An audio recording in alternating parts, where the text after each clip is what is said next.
I was just reading, one of these Kaiser studies, and it said like around 2010, it was about 9% of women were getting diagnosed with postpartum depression. And then about 10 years later, it doubled 19.7%. So it's like in 10 years, postpartum depression is doubling. Or it's just being diagnosed more. Or it's being diagnosed more, or society's changed so that motherhood is such an isolated experience. This whole 1950s nuclear family, one person taking care of a kid is so much. And then you put on top of it, maybe you're an empath, maybe you're an advocate, maybe you're one of these people who just wants to solve problems. You don't want to just take medication and feel like it's a Band-Aid. It kind of all starts collapsing against us. And it's the worst to wait till the very bottom, till you're really at the very bottom. How do you decide when to take care of yourself? It's like, I think we all need to unlearn that there's any moment where we shouldn't be taking care of ourselves. That's like the biggie, is like, we're kind of taught to set that aside and do what I did, to like only go there if it's like absolutely necessary and just like push on, unless, right, you get mastitis and want to kill yourself. Oh, then you should go get meds. It's like, maybe before that bathtub moment of like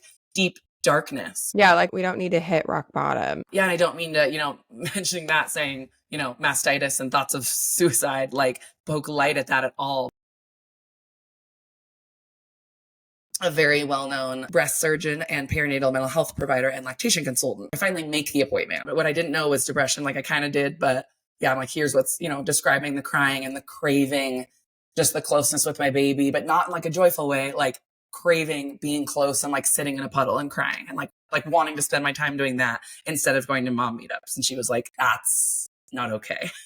You don't have to spend your early motherhood months. Like you can connect with your baby and feel the joy, and you can feel rage around things that aren't working that are causing this, but you don't need to keep suffering. That part's not working. Can you see that that's not working? And I was like, that was really hard to face, to be like, yes, like I can see that that's not working, because I knew that that would mean maybe something like medication, which I, for some reason, was really resistant towards. And so I sat in her office for a long time crying and just bearing everything. And she was like, this might be hard to hear, but like, I think you've been dealing with this for a long time. Like, yeah. So that was hard to face because I felt disappointed in myself for like pushing myself through and not getting help.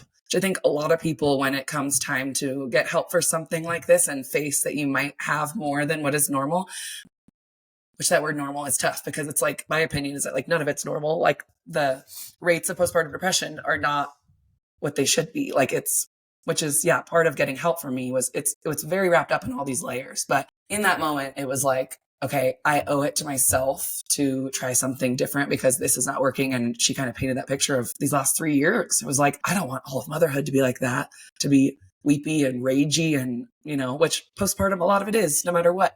But I was like, I can't go on like this. So she prescribed me generic Lexapro, which I was like, yeah, okay, thanks. Took the paper and was like, I'm not taking this. Like, yeah, right. But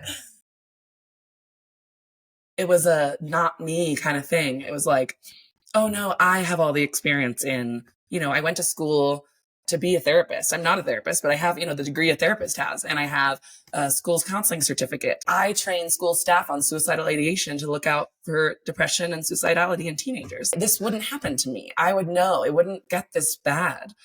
Like that just wouldn't happen to me. And here I am, the champion for cheering on women and advocating for doing whatever they need to do to make their experience better and enjoy motherhood and not put shame on themselves. And here I am doing literally all those things, like getting in my own way of having a better experience, getting in my own way of receiving help.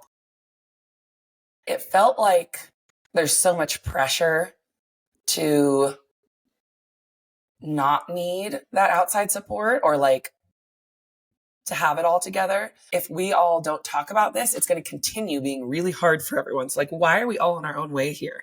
And we're kind of in each other's way by not sharing, right? Like I like sharing this story so that the next mom doesn't wait 2 babies and 6 months to start her medication. I can't do this on my own, and I need these pills to help me be a better mom, which they do make me a better mom. And I'm so glad I started the meds. I don't know why it's so hard to take that step, because Dr. Mitchell said the same thing. If you had a heart condition, you would not hesitate taking medication for it. This is a medical condition. There's a chemical in your brain that's not responding the way it should be because of happenings in postpartum and childbirth, and that's not your fault, and you don't need to resist. And for some reason, I couldn't accept that someone like me would need medication. Started medication, felt amazing. I was like, I don't want to feel numb or like just smack a Band-Aid on this and push on. She's like, no, this is going to bring you back to a baseline of where your brain needs to be to function. And then you can still feel everything, but the baseline is here and you're like way down here, and you're alone taking care of 2 kids, and you're running a business, and you're dehydrated and right? Just like everything piled on. She's like, that's not working for you. Like, this is not a crazy thing to like, you're literally just she gave me, 5 milligrams. This is barely anything. It's going to bring you to baseline. And yeah, 2 weeks into being on meds, I was like, this is a whole new world. I was like, is this what it's like to feel normal? I cannot believe I waited so long. Yeah, I got to figure out a way to talk about this and make sure people who aren't resisting it like me, because it changed everything, I can dedicate my business and my life to advocating for mothers and do that every step of the way. I can do that, and I can take medication for my postpartum depression. And when I realized that wasn't the case, that those things can be true, both can be true, a lot opened up for me. And I think that's really the same in most really tough conversations in motherhood and parenting. You have to recognize that duality piece, or we're not going to get anywhere, because then we're either not going to talk about it and we're all just going to suffer through depression and not know it, or take medication in silence and not share about it, and then these problems perpetuate. If we don't engage in both sides of those conversations, then I think things won't change. So once I realized that, it was like, actually, this would be better if you went to therapy and took medication and talked about it. And then we can inch toward a world where only people with the chemical imbalance in their brain are taking a pill for it. And the culture around us supports that percentage for postpartum depression going down instead of going up. That's not happening overnight. So like, me resisting medication is actually hurting the cause. If I thought about it collectively and is like, I can't be a stand for moms if I wither away, or if I can't leave my house. So like, this is not helping anyone. So realizing that duality was a game changer for me. I've been on meds not my whole life, but like since I was 13, on and off, have done many months without it in a row. I've tried everything: Prozac, Lexapro, Lamictal, every SSRI that exists, gabapentin, just you name it. Like, I've tried it. The thing is, and I think this is my piece of advice for people that feel like they might have PPD, feel like the next best choice based on this interview or based on doctor recommendations or just friends talking to them, they need to go on meds, is like, if the first one doesn't work, try another one. Like, try another one. And sometimes you need more than one. And it doesn't even need to be that you take a lot. Like, I've always been on extremely low doses. It's not like this magic situation. You just snap your fingers, you take it, and you feel better. Like, I think it's amazing that worked for you, but like, it's okay to like try a couple, don't give up even if one doesn't work. And I firmly believe in therapy and working on your traumas and your childhood. That was the one thing that I learned, is that when I am not on meds, my decision-making ability is like, I think that I know what my reality is, but like, then when I take them, I'm like, okay, your reality was fuzzy. I just kind of wanted to say that, like, in my life, meds were not the antagonist. I needed them. They've always helped me. It's so normal for me. I talk about them all the time. They are not the enemy. I can be wildly feminist, hating the patriarchy, hating the system, hating all of it, and still be like, yo, I need my Prozac.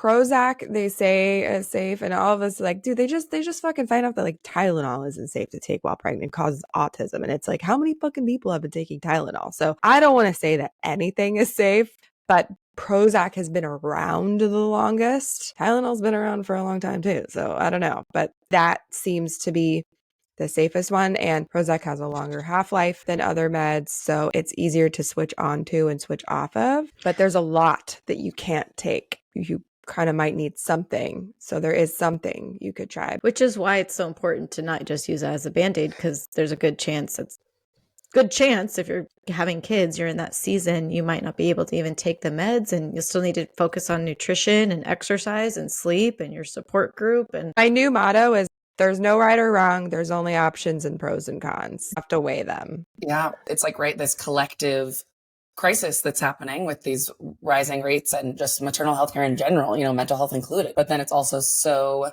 personal, these decisions, right? To take medication. What am I comfortable with? What, just like what you're saying with different medication stuff coming out, safe or not safe. It's like, yeah, you just got to do the best you can and go with your gut for what might work for you. And for what I learned was just to be open to something you didn't think would happen to you. It's like no one is safe. Postpartum depression does not, what's the word? Discriminate. There it is. Yeah. I love get it. You. I love just the idea of having more casual conversations like this and sharing the reality of what we're experiencing and normalizing that. It's like, I don't want to normalize postpartum depression because it should not be normal how rampant it is.